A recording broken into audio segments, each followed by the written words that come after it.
తెచ్చాను రా, railway station platform ఉంది, తెచ్చుకో. ఏమండి బాగున్నారా? బానే ఉన్నానండి, ఇంకా బీపీ షుగర్ ఏం రాలేదు. శనివారం వస్తా అన్నారు, శుక్రవారం వచ్చారేంటి?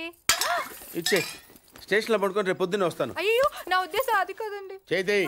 కోపడకండి, రండి కూర్చోండి. స్నానానికి నీళ్లు పెట్టించమంటారా? ఎందుకు? డైరెక్ట్ గా నూతులు దూకేస్తాను, సాయంత్రం దించండి. అయ్యో ఎందుకండి ప్రతిదానికి కోపడతారు? కోపడక ఇంట్లో అన్ని కార్లు పెట్టుకుని స్టేషన్ ఒక కారు పంపించలేరా? మీరు ఎప్పుడు వస్తారు? నార్మల్ ఏంటే కౌంటర్ ఇస్తున్నావు? నేనా? దున్నపోతులా తిని. ఏం బాబు?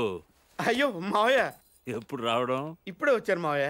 వస్తున్నామని తెలిస్తే కారు పంపించేవాడిని. కార్లు ఎందుకులే మావయ్య, పిలిస్తే పరిగెట్టుకుంటూ వచ్చేవాడిగా. ఎక్కడికి వెళ్తున్నట్టున్నారు? పొలానికి. గమ్మునొచ్చేయండి మావయ్య, బయట అండలుగా ఉన్నాయి. అలాగే. 1 మినిట్ ఆశీర్వదించండి మావయ్య. మొసలుడే గాని మహానుభావుడు. ఏంటే ఇందాకేంటి తిడుతూ ఆపాను? దున్నపోతుల్లో రాగానే మొదలెట్టావా? ఊరుకన్నా, నువ్వు కూడా అలాగే మాట్లాడతావు. రాగానే పెళ్ళని తిట్టాను, నాకేమైనా మనసు లేదనుకున్నావా? వచ్చి ఆల్రెడీ 5 నిమిషాలు అయింది.